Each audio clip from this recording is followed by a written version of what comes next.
Lecture du livre du prophète Ézéchiel. Ainsi parle le Seigneur Dieu. Je vais prendre les fils d'Israël parmi les nations où ils sont allés.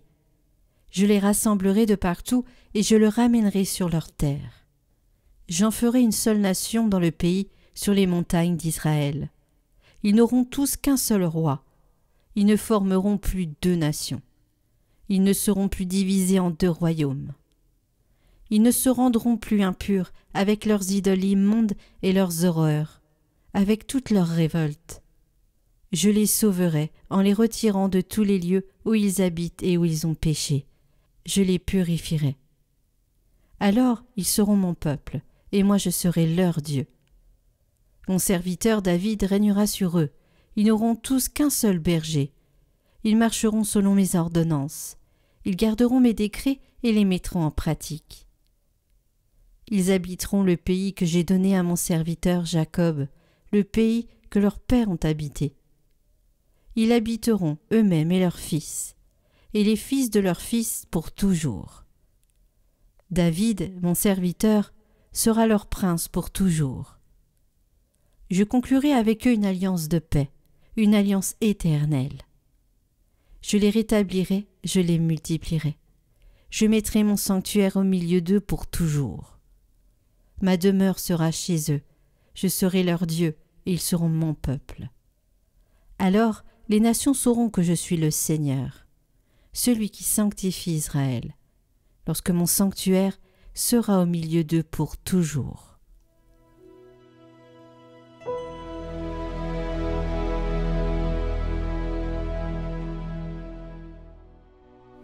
Le Seigneur nous garde comme un berger son troupeau. Écoutez, nations, la parole du Seigneur. Annoncez dans les îles lointaines, celui qui dispersera Israël le rassemble. Il le garde comme un berger son troupeau. Le Seigneur a libéré Jacob, l'a racheté des mains d'un plus fort. Ils viennent, criant de joie sur les hauteurs de Sion. Ils affluent vers les biens du Seigneur. La jeune fille se réjouit, elle danse. Jeunes gens, vieilles gens, tous ensemble, je change leur deuil en joie, les réjouis, les console après la peine.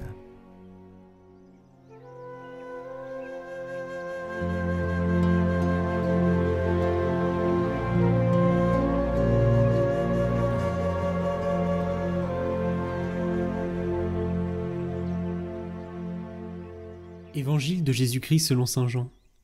En ce temps-là, quand Lazare fut sorti du tombeau, beaucoup de Juifs qui étaient venus auprès de Marie, et avaient donc vu ce que Jésus avait fait, crurent en lui. Mais quelques-uns allèrent trouver les pharisiens pour leur raconter ce qu'il avait fait. Les grands prêtres et les pharisiens réunirent donc le conseil suprême.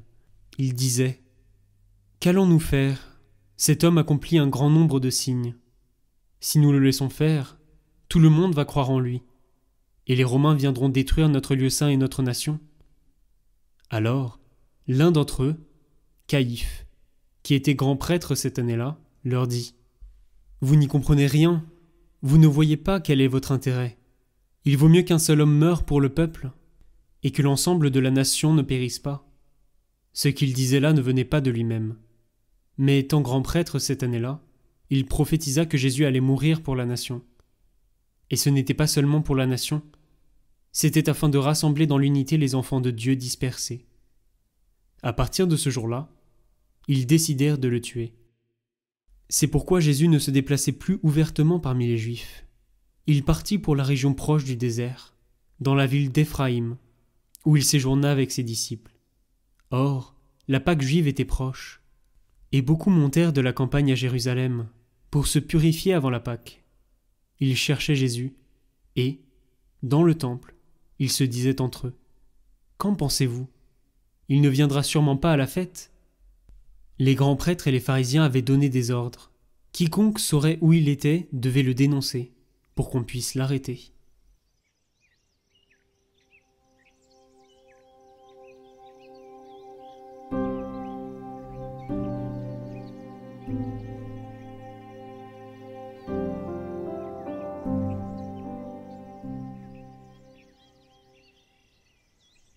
Commentaire de saint Robert Bellarmin.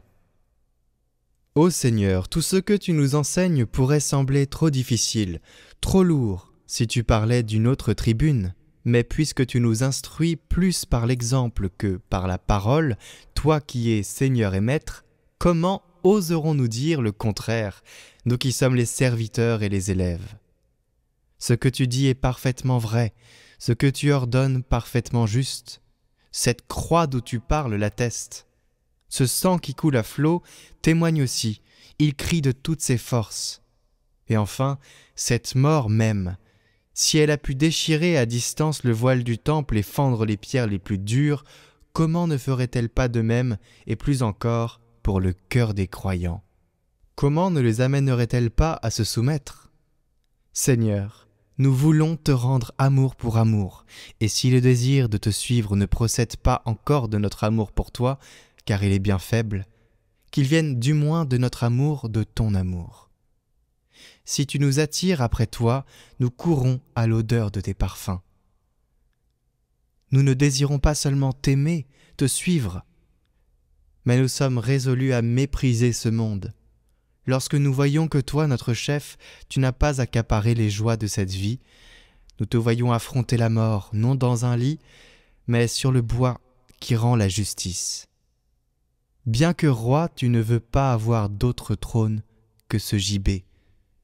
Entraînés par ton exemple de roi plein de sagesse, nous repoussons l'appel de ce monde et de son luxe, et prenant ta croix sur nos épaules, nous nous proposons de te suivre, toi seul.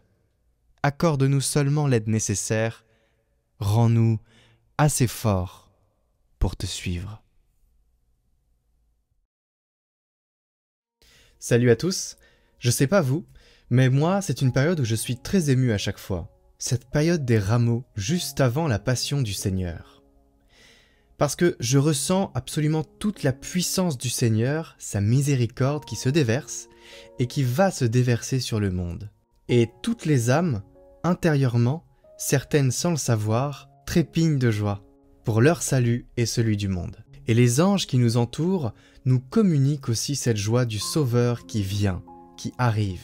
Et c'est probablement insensé pour le commun des mortels. Mais la foi en Christ, c'est ça. Et les rameaux, c'est un temps où chacun dans notre chair nous ressentons ce qui est sur le point d'arriver. Parce que nous sommes aussi des êtres spirituels. C'est pour ça que le temps de carême est important. Alors oui, c'est le réveil de la foi. Et les trompettes et les cloches sonnent le glas. Soyons attentifs, entendons-les et accueillons ce message. C'est le sommet de la vie chrétienne cette semaine. Nous sommes appelés à faire corps, à soutenir par la prière et notre présence le Christ qui va vivre sa passion. Chacun est appelé au pied des églises, toutes tournées vers le Christ. Nous sentirons sa divinité, cet amour nous transcender pour nous amener à sa pleine présence. Oui, sa pleine présence là-haut, dans la Jérusalem céleste. Car nous ne connaissons que partiellement Dieu. Même quand on est en sa présence dans la Sainte Eucharistie, nous connaîtrons Dieu pleinement que lorsque nous serons là-haut, dans la Jérusalem céleste. Et nous sommes appelés à faire ce pèlerinage jusqu'au salut. Alors le jeûne, le dépouillement, la prière ici ne sont pas un devoir que nous devons observer pour bien remplir notre devoir chrétien, suivre les règles. Ils sont une porte que nous laissons ouverte pour que le Christ entre en nous et nous révèle sa face. Et le temps présent, on le voit, on l'entend, a plus que jamais besoin de nous, chrétiens. Nous ne sommes pas le sel de la terre et Jésus n'est pas la lumière du monde pour rien. Cette semaine, soyons conscients pour accueillir ce que le Seigneur va nous donner. Et croyez-moi, les grâces qu'il vous accordera seront bien supérieures à tout ce que vous avez jamais imaginé. Je vous invite très sérieusement à déposer vos intentions, à vous décharger de vos fardeaux, de vos demandes, dès demain dans la vidéo du dimanche des rameaux, en commentaire.